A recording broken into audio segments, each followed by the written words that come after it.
Right, Sam, how you doing? I'm good. Welcome to the wonderful world of classics. Hello. So, young Sam at Gateway Classics isn't really into classic cars. Never had one. No, I'm not really into cars either, to be honest. So, but we need help shifting stuff around the yard. So Yeah. he's been jumping in and out of a few. Just had a bit of a incident with a Boxster trying to find reverse. So, baptism of fire. Thought we'd take the yard in this. You got in the Mini before and thought that the choke was a compass. I'm not quite sure we're going to go with this. Right, do you want to jump in and we'll I mean, that's a shock already. What? You can tell technology's advanced a bit, can't you? Do you know what? Do you miss the windows? Seriously, heated windscreen on these is a rare thing. Is and it? The big selling point. Who's backing it out, me or you? I think I'll leave that job to you, eh? You just said you were a bit frightened of being... Like, if I'm quite aggressive with things normally. You're going to be stood there I've with the got whole not a door lot in of your hand. patience. I'm worried if I just yank the door, it's just going to come straight off. So I'm trying to take my time and do the right thing. I can tell it's all because it has that smell to it. Nana. Yeah. Right, manual choke. You're not familiar with these, are you? No. Okay, so old cars have got... Your car will have a choke, but it's an automatic Yeah. choke. So you have to manually control the choke. And I won't explain to you what it does because you're not really interested, are you? But basically, You've got to pull it, I guess. Yeah, from a cold start particularly. I know it's meant to bring air in or something. needs That's kind of choke. all I know. It just changes the mixture in the car, basically. Right. Yeah. And then, crucial part of the starting classic Finger car cross. procedure: push your fingers. Ask it nicely. Please start. So on this one, you've got a head start because you've got 1, 2, 3, 4 reverse on the gear knob. On a lot of them, Yeah. you don't, and it's going to be one of 4 directions. Oh, so you've just got to guess. You've got to guess. That's why you'll see Looking us. at it, and that's when you've got your fingers crossed. You'll see us getting some of these old cars sometimes, and you'll think, what are they doing? And it's basically we'll creep forward 3 times, Yeah. and then we'll go backwards. Right, okay. It sounds aggressive, but That's aggressive. Yeah, It's a Morris Rider. I think it's maybe because it's not as well insulated. Is not the right word, but you can hear the noise. Soundproofed? Yeah, No, you can hear the you noise. are. If I open door first time, that's a plus. And gently as well.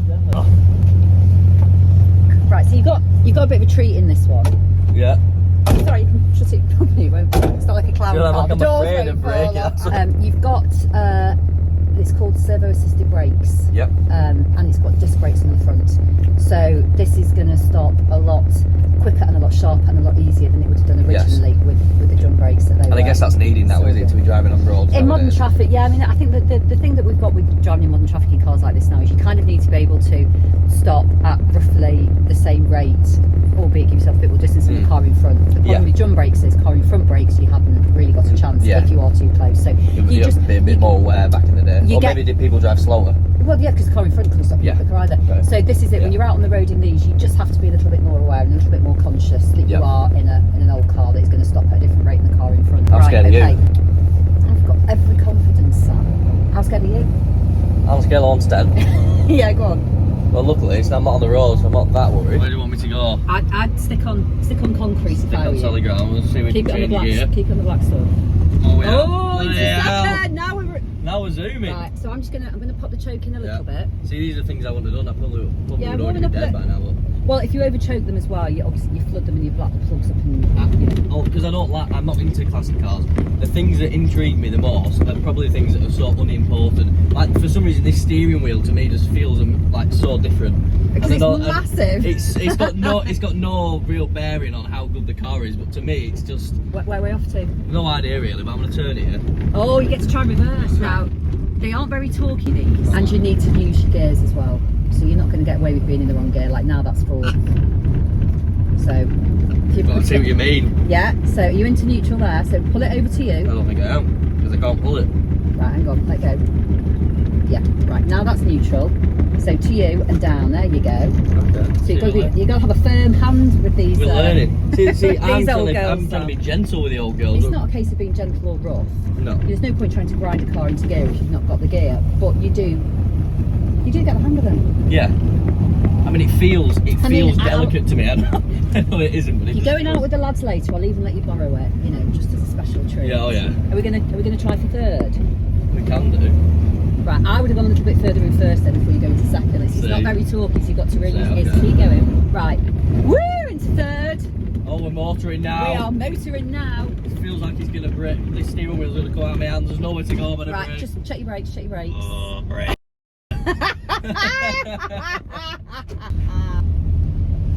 So. And I tell you what's interesting. Where the are wing mirrors? On the wings. On the actual wing. Why do you think they're called wing mirrors? Brake. Ben's walking past thinking, what is he doing in this? Right, what's your brakes on the Corniche? Yeah, don't You take okay, the yeah? Cornish out. I'll drop her in. So here's the thing: why are wing mirrors called wing mirrors? Because on the wing. Because they started off on the So wings. why are they not called door mirrors? Well, now? some people do call them door mirrors. Okay. So you used to be able to have. We'll have a couple. I think the Rover. Yeah, this one has one, Yeah, doesn't it? it's Double. got wing mirrors Oh, and it's it's got a door mirror. So what's the verdict? interesting. Which I guess is the whole point of them. I think the thing with these is you go for a drive for the sake of going for a drive. Yeah. You know, people don't really run these sustainable But drivers they're not. very often. And they are functional, but They're fun. It's a hobby car. Yes. You know, on a Sunday, you go for something, you pick a nice dry day, you pick a nice pub, you go with a load of friends, you go in convoy, you go on your own, Yeah. coffee and cars, car meets. And it's just, I mean, I just think they're absolutely delightful. I guess it's. Yeah, I understand it. I get the point of hassles. I mean, or- why would anyone play golf in their spare time? Can you see where I'm going with this? Yeah, no, I get it. I get it. It's a hobby, and I understand. You play golf. I'll drive around in these at the weekend. Okay. Horses for I'm course. much better at playing golf than I am at driving Much these. better That's at for sure. driving. So would you drive it again? If you had to shift Yeah, I it, would you would do, jump in and move it? Yeah. Well, there you go then, job done.